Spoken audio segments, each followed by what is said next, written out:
आज मौसम काफ़ी ठंडा ठंडा सा है, ठंडी हवा चल रही है, कहीं ना कहीं तो बारिश हो रही होगी। और बिल्ली के बच्चों ने काफ़ी हलचल यहाँ पर मचाई हुई है कुछ हफ्तों से। आज जिस टॉपिक पर वीडियो बनने वाली है वो कोई ख़ास टॉपिक नहीं है, बल्कि बिल्लियों का किया हुआ नुकसान हम कवर करने वाले हैं। रोज़ाना कोई ना कोई गमला नीचे गिरा ही होता है और उसकी सॉइल बाहर निकली होती है, जिस वजह से काफ़ी सारे पौधे मेरे मर जाते हैं। तो आज मौसम ठंडा है, धूप भी निकली हुई है, लेकिन फिर भी हवा के अंदर ठंडक है, तो सोचा क्यों ना थोड़ा सा काम कर लिया जाए, पौधों को रिपोर्ट कर लिया जाए।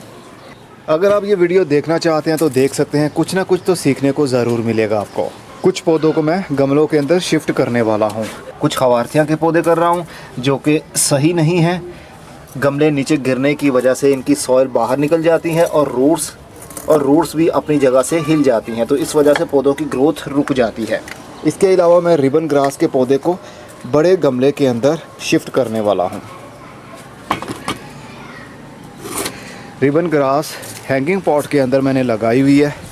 इसके लिए कैसी सॉइल होनी चाहिए उस पर भी बात करूँगा। और काली घास है, इसको भी मैं बड़े गमले के अंदर शिफ्ट करने वाला हूँ। और इनके अलावा जेड प्लांट हमने कटिंग से लगाए हुए थे, ये काफ़ी हफ्ते हो गए, बिल्कुल तैयार हो चुके हुए हैं, लेकिन मैंने अभी तक इनको शिफ्ट नहीं किया किसी गमले के अंदर। वही ट्रे के अंदर ही इनकी रूट्स अच्छे से डेवलप हो चुकी हैं। जितनी छोटी जगह आप देंगे ना जेड प्लांट को, उतना ही उसके लिए अच्छा रहेगा, क्योंकि बड़े गमले के अंदर जब लगाते हैं पौधे को तो फिर ओवर वाटरिंग भी हो जाती है, तो फिर नुकसान होता है। और एक ये हमारा पौधा रहा, इसको भी मैं बड़े गमले के अंदर लगाने वाला हूँ। रियो ट्राई कलर बहुत खूबसूरत एक झाड़ी सी बन जाती है, सर्दी के दिनों में इसकी खूबसूरती और भी बढ़ जाती है। इसको भी 12 इंच के गमले के अंदर शिफ्ट करने वाला हूँ, क्योंकि छोटे से गमले के अंदर रूट्स भी बाउंड हो चुकी हैं और साथ में मिट्टी रोज़ खुश्क हो जाती है इसकी। तो आज 3-4 काम करने हैं, आप देखना चाहते हैं तो देख सकते हैं। सबसे पहले हवारथिया के पौधों को हम रिपोर्ट करेंगे, इसी गमले के अंदर दोबारा से लगाएंगे। जो पौधा ज़्यादा नाजुक है गिरने की वजह से, वही हम निकालेंगे। ये देखिए कैसे ये हिल रहा है और इसकी जड़ भी मिट्टी से ऊपर ही है, सिर्फ एक जड़ होगी, वो भी नहीं है जो मिट्टी के अंदर गई हो। तो ये पौधा हमारा यहाँ पर पड़ा पड़ा ही गल सकता था। ये काफ़ी हफ्ते हो गए हैं, सोच रहा था इसको रिपोर्ट कर ही दूँ। तो आज मौसम थोड़ा ठंडा हुआ तो सोचा क्यों ना आज कर लिया जाए। ये देखिए एक छोटा सा पप भी इसके अंदर से निकल रहा है और ये भी एक छोटा सा बच्चा बाहर निकलने की कोशिश में है। और ये भी इस साइड पर भी देखिए एक छोटा सा पौधा आपको दिखेगा। तो हवारथिया के पौधों को बहुत कम पानी की ज़रूरत होती है। ये कैक्टस की फैमिली से है और कैक्टस की फैमिली से ताल्लुक़ रखने वाले पौधों को बहुत कम पानी की ज़रूरत होती है और इनको ऐसी सॉइल के अंदर लगाया जाता है जिसके अंदर पानी जमा ना हो पाए। ये देखिए रूट्स का जाल और छोटे छोटे से पौधे मिट्टी से बाहर निकल रहे हैं। तो इसकी सारी मिट्टी को नहीं हटाऊंगा, क्योंकि हटाऊंगा तो ये सफ़ेद कलर की जड़ बहुत नाजुक होती है, ये टूट जाएगी। इसके लिए मैंने जो सॉइल इस्तेमाल की हुई है उसके अंदर पमिस्टोन है, बारीक कोयले हैं और कोयलों का पाउडर भी है थोड़ा सा, और साथ में राइस हस्क ऐश यानी चावल के छिलके की काली राख। मिट्टी के गमलों के अंदर कैक्टस और सैक्यूलेंट को लगाएं तो अच्छा रहता है। क्यों अच्छा रहता है? क्योंकि इसके अंदर पानी खड़ा नहीं रह पाएगा। अगर प्लास्टिक के गमले होंगे तो पानी जल्दी खुश्क नहीं होता प्लास्टिक में, और धूप में रखने की वजह से हीट ज़्यादा बढ़ जाती है, तो पौधे हमारे थोड़े परेशान हो जाते हैं और फिर मर जाते हैं।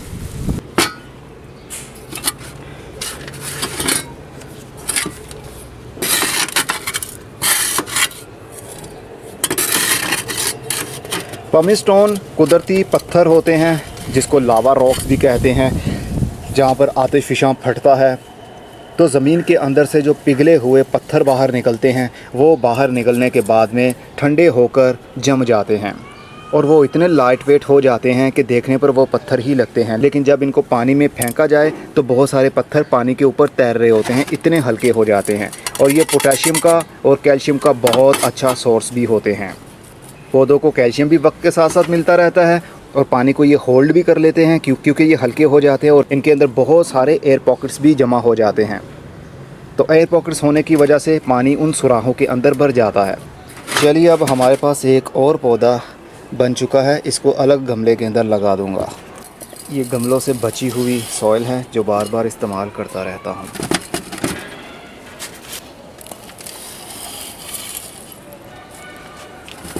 इसके अंदर थोड़ी सी कोकोपीट भी है, लेकिन सिर्फ पमिस्टोन और छोटे छोटे से कोयले ही काफ़ी रहते हैं इसके लिए। गमले को पूरा मिट्टी से भरना ज़रूरी होता है ताकि पानी ज़्यादा मिलने के चांसेस बिल्कुल ना रहें, क्योंकि बारिशों के दिन में जब पानी जमा हो जाता है ना गमलों में, तब काफ़ी प्रॉब्लम हो सकती है। लेकिन जो सॉइल मैं इस्तेमाल कर रहा हूँ इसके अंदर तो पानी ठहर ही नहीं सकता, लेकिन फिर भी ये पूरा मिट्टी से फिल हुआ हो तो खूबसूरत लगता है। अब इसको पानी देंगे।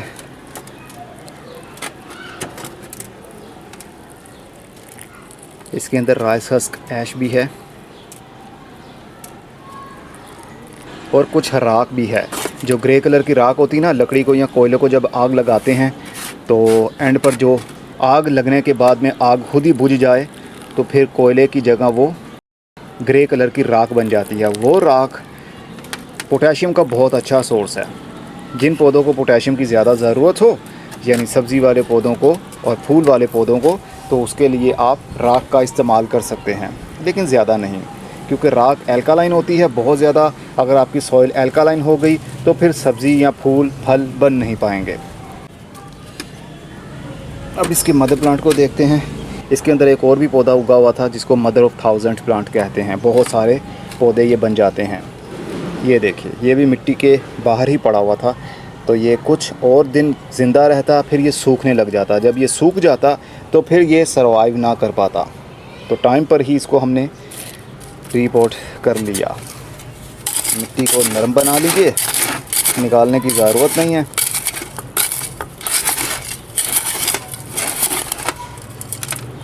चलिए,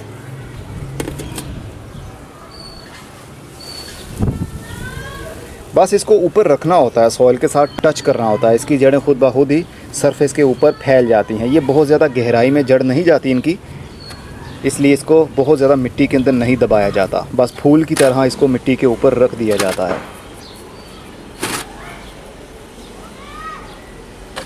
और इसको पानी दे दें। पानी पहले से मौजूद है, लेकिन आफ्टर रिपोर्टिंग थोड़ा सा पानी देना बनता है ताकि मिट्टी और जड़ आपस में जुड़ जाएं। अरे ये था उसका मदर प्लांट, ये दूसरा हवार्थिया था, ये है वो, लेकिन इसको छेड़ने की ज़रूरत नहीं है क्योंकि इसके साथ भी काफ़ी सारे पप्स निकले हुए हैं। बस इसको थोड़ा सा सेटमेंट कर देते हैं। जो गले हुए पत्ते होंगे उसको हम उतार देंगे ताकि इसकी वजह से दूसरे पत्ते न गल जाएं। जड़ गलने के ख़तरात बढ़ जाते हैं।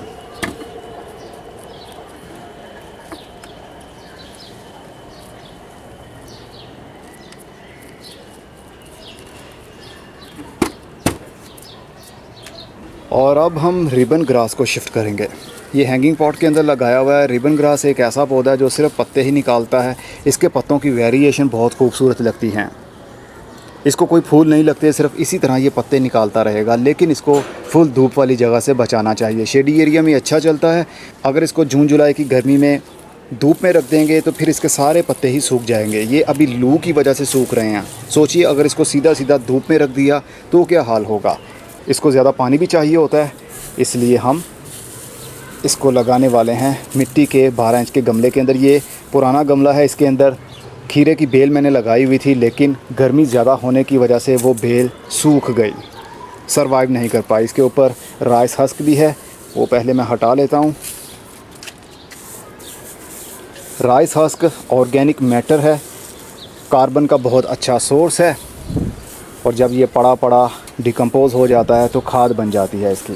गार्डनिंग असल में इतनी भी मुश्किल नहीं है, और सच बताऊं तो इतनी भी आसान नहीं है। अगर आप बने बनाए पौधों को ही लेकर चलेंगे तो फिर अच्छा रहता है। अगर आप उनको मल्टीप्लाई करने के चक्कर में पड़ जाते हैं और बीज लगाने के चक्कर में पड़ जाते हैं तो काफ़ी मेहनत ज़ाया हो जाती है आपकी, क्योंकि बहुत से लोगों को अच्छा रिज़ल्ट नहीं मिल पाता कलमे लगाने से, बीज लगाने से, पौधों को शिफ्ट करने से, पौधों को ट्रांसप्लांट करने से। इसलिए लोग डिमोटिवेट हो जाते हैं और ये शौक़ छोड़ देते हैं, जबकि ऐसा नहीं है। जब तक आपको जब तक आपको सही नॉलेज नहीं हो जाता किसी चीज़ को कैसे इस्तेमाल करना है, उसके क्या फ़ायदे हैं, तभी आपको वो काम करने में आसानी होती है और मज़ा भी आता है और कामयाबी भी मिलती है। तो लोग क्या करते हैं, स्टार्टिंग से ही बड़े बड़े काम करना शुरू कर देते हैं, जो तो उनको नाकामी का सामना करना पड़ता है, क्योंकि उनको नॉलेज नहीं ना होता। जब तक आपको किसी काम का नॉलेज नहीं होगा तो फिर आपका नुकसान ऐसे ही होता रहता है। पहले काम को सीख लीजिए। और सीखने का तरीका गार्डनिंग को क्या है, जो नर्सरी से आप पौधा लाते हैं उसको जिस गमले के अंदर लगा हुआ है उसको लगा रहने दीजिए। उसके ऊपर तकरीबन 6 महीने स्पेंड कीजिए तो आपको बहुत सारा नॉलेज मिल जाता है। अगर 1 साल उसके ऊपर एक्सपेरिमेंट आपने कर लिया तो आपको सब कुछ सीखने में मिल जाएगा। फॉर एग्ज़ाम्पल, पौधे को कितनी धूप चाहिए, कितनी छाँव चाहिए, कितना पानी चाहिए, किस मौसम में वो अच्छे पत्ते निकाल रहा है, किस मौसम में वो फल दे रहा है, फूल दे रहा है। तो 1 साल के अंदर अंदर आपको बहुत सारा नॉलेज मिल जाता है और फिर आपको इतना हौसला हो जाता है कि अरे हमसे पौधा ज़िंदा रह पाता है। तो फिर आप अगला स्टेप लेते हैं, यानी अगला रिस्क लेते हैं। पौधे की कलमें काटते हैं, लगाते हैं, नाकाम होते हैं और एक टाइम आता है कामयाब भी होते हैं। बस नॉलेज इसी तरह आता है। किताबें पढ़ लेने से या आर्टिकल पढ़ लेने से आपको नॉलेज नहीं मिलता। जो प्रैक्टिकल लाइफ में नॉलेज मिलता है वो शायद साइंटिस्ट को भी नहीं मिल सकता, क्योंकि बहुत से लोग थ्योरी जानते हैं लेकिन प्रैक्टिकल करना नहीं जानते। गार्डनिंग सिर्फ पढ़े लिखे लोगों का काम थोड़ी ना है। पहले लोग सादगी में सब कुछ कर लेते थे, गार्डनिंग पूरी करते थे। आपने देखा होगा नर्सरीज़ के ऊपर जो माली लोग होते हैं वो ज़्यादा पढ़े लिखे नहीं होते, लेकिन फिर भी उनसे पौधे अच्छे चलते हैं। क्यों? क्योंकि उन्होंने एक टाइम स्पेंड किया है, एक उस्ताद पकड़ा, कुछ सीखा, उन्होंने प्रैक्टिकल किया, नाकाम हुए, फिर कामयाबी मिली। तो आप भी ऐसे ही कामयाब हो सकते हैं। पहले प्रैक्टिकल कीजिए, उसके बाद कामयाबी मिलेगी। ये मिट्टी मेरे हिसाब से थोड़ी सी सख्त है, पानी भी नहीं दिया ना, इस वजह से भी कुछ हार्डनेस आ जाती है। चलिए अब इस पौधे को लगाते हैं। अगर आपने हमारी पेड मेंबरशिप नहीं ली हुई व्हाट्सएप के ऊपर तो पेड मेंबर्स बन जाइए हमारे। सिर्फ 500 रुपया महीना फ़ीस आपको पे करना पड़ेगी। व्हाट्सएप के ऊपर इजी पैसा कर दीजिए, नंबर शेयर कर रहा हूँ। इससे क्या होगा, आपकी गार्डनिंग और भी आसान हो जाएगी। कभी भी आप व्हाट्सएप के ऊपर मुझे मैसेज कर सकते हैं। आपके पौधों को लेकर कोई भी प्रॉब्लम चल रही है, कोई भी सवाल आपके दिल में है, दिमाग में है, या फिर कोई नाकामी के बाद कामयाबी नहीं मिल रही, तो मेरे साथ डिस्कस कीजिए। सिर्फ 500 रुपया फ़ीस पे करके 1 महीने की मेंबरशिप ले लीजिए। ज़्यादा चाहते हैं तो ज़्यादा ले लीजिए, मर्ज़ी आपकी है। जब तक आपको लगे कि मेरी ज़रूरत है तो आप तब तक हमारे मेंबर बन सकते हैं। जब आपको लगे कि सब कुछ सीख लिया है आपने, अब आपको मेरी ज़रूरत नहीं है, तो फिर चाहे मेंबरशिप ना लें, खुद से ही गार्डनिंग शुरू कर सकते हैं आप। बस सीखने की हद तक। अगर आप कुछ सीखना चाहते हैं तो पेड मेंबरशिप ले सकते हैं अगर आपका दिल चाहे। नहीं तो यूट्यूब के ऊपर वीडियोस तो मैं अपलोड करता ही हूँ, उससे भी काफ़ी नॉलेज आपको मिल जाता है। जब भी आप गर्मी के दिन में किसी पौधे को शिफ्ट करें तो कोशिश कीजिएगा जिस गमले में से आपने पौधे को निकाला है उसका रूट बाउल ना टूटे। अगर जड़ों से मिट्टी अलग हो गई तो पौधा एक बार स्ट्रेस में चला जाएगा, हो सकता है कि वो ज़िंदा ना रह पाए। और जब इसको शिफ्ट कर लें तो मिट्टी को बहुत ज़्यादा हाथ से दबाना नहीं है, जड़ को हमने सख्त नहीं बनाना, मिट्टी नरम रहेगी। अब इसको जैसे ही हम पानी देंगे तो जो एयर पॉकेट्स रह गए हैं मिट्टी में, हवा रह गई है, वो पानी की वजह से निकल जाएगी और उन सुराखों में मिट्टी और पानी भर जाएगा जहाँ पर हवा है, यानी बबल्स निकलेंगे। तो हाथ से दबाकर आप अपने पौधे की जान खुद लेते हैं। अब ये थोड़ी ही देर में पानी पी लेगी और जड़ वाला एरिया भी गीला हो जाएगा, लेकिन कॉम्पैक्ट यानी सख्त नहीं होगा। जब भी आप पौधों को शिफ्ट करें ऐसा ही किया करें। और अब बारी आती है जेड प्लांट की। कुछ पौधों को मैं इस हैंगिंग पॉट के अंदर शिफ्ट कर दूंगा, लेकिन इसके अंदर मिट्टी नहीं भरूंगा क्योंकि ये गमला हमने लटकाना है। इसके लिए लाइट वेट सॉइल इस्तेमाल की जाती है जिसके अंदर मिट्टी का एक ज़र्रा भी ना हो। अगर मिट्टी होगी तो गमला भारी हो जाएगा, तेज़ हवा चलने की वजह से या किसी और वजह से वो अगर गिर गया और नीचे कोई बैठा हुआ तो उसका सर यकीनन फट जाएगा। तो इसके लिए मैं इस्तेमाल कर रहा हूँ कोको चिप, कुछ कोकोपीट है और कुछ परलाइट है, यानी 50-50 का कम्बिनेशन है ये। तो ये पानी को होल्ड भी कर लेती है और बहुत देर तक मिट्टी गीली भी नहीं रहती। तो सैक्यूलेंट पौधों के लिए यही सॉइल तो अच्छी मानी जाती है जो पानी को बहुत देर के लिए होल्ड ना कर सके। बाकी पौधों को हम मिट्टी के अंदर ही शिफ्ट करेंगे। बस 3 पौधे मैं निकाल लेता हूँ अरे लोटा जी, आप तो बाहर आओ, कहाँ फंस रहे हो।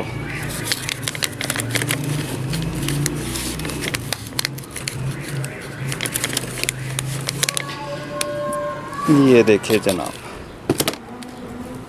सैकुलेंट पौधे की अगर जड़ को थोड़ी हवा लग भी जाए तो भी कोई प्रॉब्लम नहीं होती, क्योंकि सैकुलेंट पौधा एक ऐसा पौधा है जिसके पत्तों के अंदर, टहनी के अंदर पानी बहुत सारा स्टोर होता है। एक पौधा, ये देखिए जड़, 2 पौधे, ये हो गए 3 पौधे। तो 3 पौधे काफ़ी हैं।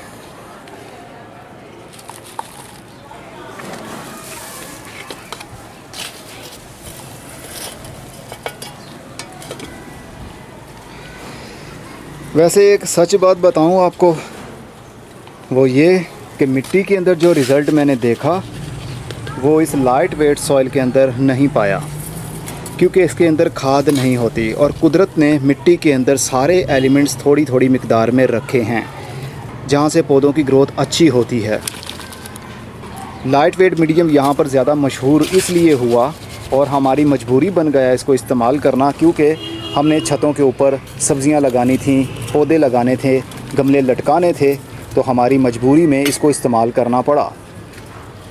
और सबसे पहले ये यूरोपियन कंट्रीज़ में इस्तेमाल होना शुरू हुई लाइट वेट सॉइल, क्योंकि वहाँ पर मिट्टी नहीं है, वहाँ पर पथरीली मिट्टी है और पथरीली मिट्टी के अंदर कुछ भी उग नहीं सकता जब तक कि उसके अंदर थोड़ा सा सॉफ्ट मीडियम नहीं होगा, यानी मिट्टी टाइप कोई चीज़ होगी जहाँ पर सब्ज़ी वाले पौधे या फल वाले पौधे अपनी पकड़ बना पाएंगे, तो वहीं पर तो उनकी ग्रोथ होगी। तो उनके पास वो चीज़ थी नहीं, तो उन्होंने फिर इस तरह के ऑर्गेनिक मैटर्स को सॉइल में कन्वर्ट कर दिया।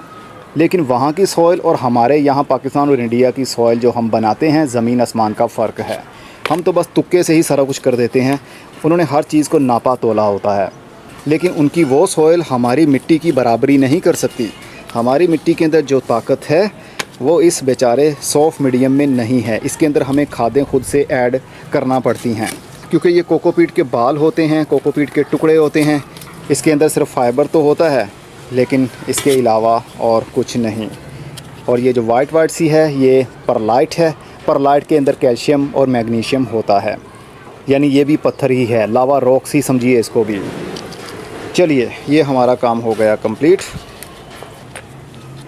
इसको मैं लटका देता हूँ वहाँ पर जहाँ से इसको निकाला है और थोड़ी देर बाद पानी दूंगा, क्योंकि अभी ये सॉइल हल्की हल्की सी नमी मौजूद है, इसमें हमें पानी देने की ज़रूरत नहीं है। अब आती है बारी हमारी मिट्टी की, और इन पौधों को मिट्टी में शिफ्ट कर रहा हूँ इन प्लास्टिक के गमलों के अंदर। मेरे पास और मिट्टी के गमले नहीं हैं, प्लास्टिक के गमलों के अंदर ही लगाता हूँ, लेकिन इनको फुल धूप से हमें बचाना पड़ेगा। जब प्लास्टिक के गमलों की बात आए तो याद रखिएगा, फुल टाइम धूप में वो पौधा ज़िंदा नहीं रह पाएगा अगर वो प्लास्टिक के गमले के अंदर लगा हुआ है। तो अगर बहुत बड़ा प्लास्टिक का गमला है तो फिर सर्वाइव कर सकता है पौधा, क्योंकि जब सूरज की धूप आती है प्लास्टिक के ऊपर और प्लास्टिक गर्म होने की वजह से मिट्टी का अंदर वाला तकरीबन 1 से 1.5 इंच का एरिया ही गर्म हो पाता है सर्कल में, और जो उसके बीच वाली मिट्टी होती है वहाँ पर पानी लगने की वजह से वहाँ पर कूलनेस बनी रहती है, तो पौधा जल्दी मरता नहीं है, लेकिन स्ट्रेस में ज़रूर आता है। लेकिन मिट्टी के गमले के अंदर ऐसा नहीं होता, मिट्टी भी ठंडी होती है, जब उसके साथ पानी लगता है तो अंदर वाली मिट्टी भी कूल हो जाती है, उस वजह से पौधे की ग्रोथ अच्छी होती है। सिर्फ मिट्टी के गमले में प्रॉब्लम क्या होती है कि रूट्स जल्दी बाउंड हो जाती हैं, क्योंकि पौधा बहुत खुशी से ग्रोथ कर रहा होता है ना, तो उसको जितनी जगह मिलती है फटाफट से रूट्स निकल आती हैं, लेकिन जल्दी ही रूट्स बाउंड हो जाती हैं, क्योंकि जड़ों को नई ग्रोथ करने के लिए जगह नहीं मिल रही होती। लेकिन प्लास्टिक के गमले के अंदर जल्दी रूट बाउंड नहीं होती, क्योंकि पौधा हमेशा स्ट्रेस में ही रहेगा, परेशानी के आलम में ही रहेगा हीट की वजह से। ये बातें हैं जो इस वीडियो में आपको मिल रही हैं सुनने को। नहीं तो अगर सेपरेट मैं टॉपिक बनाता हूँ ना, तो उसमें मैं सिर्फ उस पौधे के बारे में ही बता रहा होता हूँ, लेकिन इसके अंदर एक जनरल इन्फॉर्मेशन आपको मिल रही है जिसमें आपके नॉलेज में भी इजाफा होता है। और याद रखिएगा, जब भी गमले के अंदर जो प्लास्टिक का गमला हो, अक्सर आपने नोट किया होगा, जब भी आप पौधा लगाते हैं मिट्टी डालने के बाद में और जब पानी देते हैं तो नीचे से फ़ौरन बाहर निकलने लग जाता है। क्यों? क्योंकि आप उसको थोड़ा सा हार्ड नहीं बनाते। थोड़ी सी मिट्टी डालिए और अपनी मुट्ठी से इसको थोड़ा सा प्रेस कर दीजिए ताकि एक बेड बन जाए। अब ये बेड बन चुका है, थोड़ा सख्त हो चुका है एरिया। अब इसके ऊपर हम फर्दर और मिट्टी ऐड करेंगे और पौधा लगाने के बाद जब मिट्टी भर लेंगे तो फिर पानी एकदम से बाहर निकलकर आपका फ़र्श गंदा नहीं होगा। इस तरह आप प्लास्टिक के गमले के अंदर मिट्टी भरा करें। और आजकल जो गमले चलते हैं वो ज़्यादातर फ्लेक्सिबल होते हैं, जैसा कि ये वाला गमला है, ये काफ़ी फ्लेक्सिबल है, शीट पोट कहते हैं इसको। ये शीट है प्लास्टिक की, तो इसके अंदर मिट्टी भरने के बाद जब हम पानी देते हैं तो वो फ़ौरन बाहर निकलता है, क्योंकि जब गमले के अंदर मिट्टी भर के पौधे को लगाकर हम उठाकर किसी जगह पर रखते हैं तो फिर ये प्लास्टिक और मिट्टी की दीवार अलग अलग हो जाती है। क्योंकि ये फ्लेक्सिबल जो हुआ तो मिट्टी चिपक नहीं पाती। जब मिट्टी चिपक नहीं पाएगी तो प्लास्टिक की दीवार के और मिट्टी के बीच में गैप बन जाएगा, पानी फ़ौरन बाहर निकल जाया करेगा नीचे से।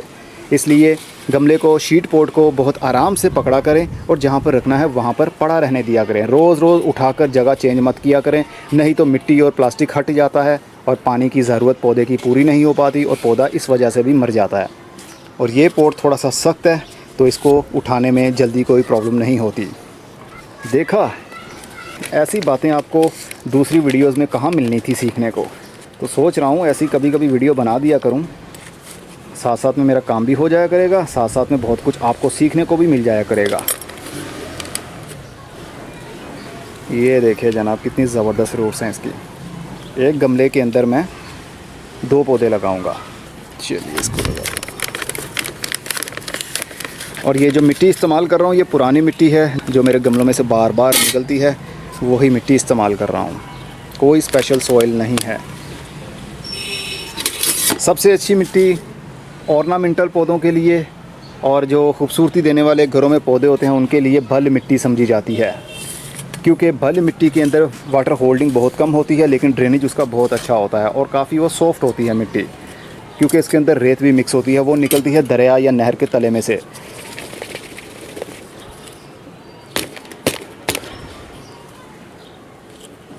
और अगर सब्ज़ी वाले पौधों की बात की जाए, फल देने वाले पौधों की बात की जाए, तो उनके लिए बल वाली मिट्टी अच्छी नहीं मानी जाएगी, क्योंकि उसके अंदर न्यूट्रिशनल वैल्यू भी नहीं होती, क्योंकि उसके अंदर ज़्यादा रेत होती है और रेत के ज़र्रात के अंदर वो एलिमेंट्स नहीं होते जो कि चिकनी मिट्टी के अंदर हो सकते हैं। खेतों में आपने कभी नोट किया मिट्टी सख्त होती है और जो हम अपने गमलों में मिट्टी इस्तेमाल करते हैं वो काफ़ी नरम होती है और उसका ड्रेनेज भी अच्छा होता है, क्योंकि उसके अंदर पानी खड़ा नहीं हो पाता। गमलों के अंदर ऐसी ही मिट्टी की ज़रूरत होती है जिसके अंदर पानी खड़ा ना हो पाए, जो काफ़ी नरम भी रहे ताकि पौधे की रूट्स अच्छे से डेवलप हो सकें। लेकिन सब्ज़ी वाले पौधों और फल देने वाले पौधों के लिए खाली रूट्स मैटर नहीं करती, उनको खाद के एलिमेंट्स भी चाहिए। वो कौन से एलिमेंट्स? जैसा कि zinc, sulphur, calcium, magnesium, iron, boron वगैरह। तो ये चिकनी मिट्टी के अंदर काफ़ी हद तक होते हैं, लेकिन मजबूरी ये है कि छत के ऊपर खाली गमले के अंदर चिकनी मिट्टी भर के पौधा लगा देंगे तो पौधा आपका ज़िंदा नहीं रह पाएगा, क्योंकि छोटा सा गमला होगा, उसके अंदर एरेशन नहीं होगा। खेतों में एरेशन होता है, इतना बड़ा खेत होता है, जगह जगह पर सुराख होते हैं, जब हवा चलती है तो खेत के तकरीबन 6 इंच तक वो नीचे जा सकती है, क्योंकि खेत की तैयारी में जब हल चलाया जाता है, क्यारियाँ बनाई जाती हैं तो मिट्टी की गोडी कर दी जाती है, जिस वजह से मिट्टी का सरफेस कॉम्पैक्ट नहीं होता और कॉम्पैक्ट ना होने की वजह से एरेशन बना रहता है। तो गमलों के अंदर ऐसा हम कर नहीं सकते, जितनी मर्ज़ी गोडी कर दें, गोडी करने के बाद एक बार भी पानी देंगे, ऊपर वाला सरफेस बिल्कुल बराबर हो जाएगा, कॉम्पैक्ट हो जाएगा। तो सब्ज़ियां लगाने के लिए हमें फिर ऑर्गेनिक खादों का इस्तेमाल करना पड़ता है, जैसे कि कंपोस्ट ही हो गया, बैक्टीरिया से बनी हुई खाद हो गई, सब्ज़ियों के छिलकों से बनी हुई खाद हो गई, पत्तों से बनी हुई खाद हो गई, केमिकल NPK हो गया, DAP हो गया, यूरिया हो गया। इस तरह की खादें हमें देकर ही घरों में फल या सब्ज़ियां उगानी पड़ती हैं। चलिए जनाब, ये हो गया कंप्लीट। इसी तरह मैं दूसरे पौधों को भी जितने भी हैं गमलों के अंदर शिफ्ट कर लूँगा। वीडियो भी काफ़ी लंबी हो गई है और आपको सीखने को भी काफ़ी कुछ मिला होगा। अगर कुछ सीखने को मिला हो तो कमेंट बॉक्स में ज़रूर बताइएगा, ताकि काम करते करते मैं वीडियो बनाया करूं और उस वीडियो में वो सब बातें भी किया करूं जो मेरे जहन में गार्डनिंग करते हुए चल रही होती हैं। उससे आपको भी फ़ायदा हो जाया करेगा। फिर मिलेंगे। खुदा हाफिज़।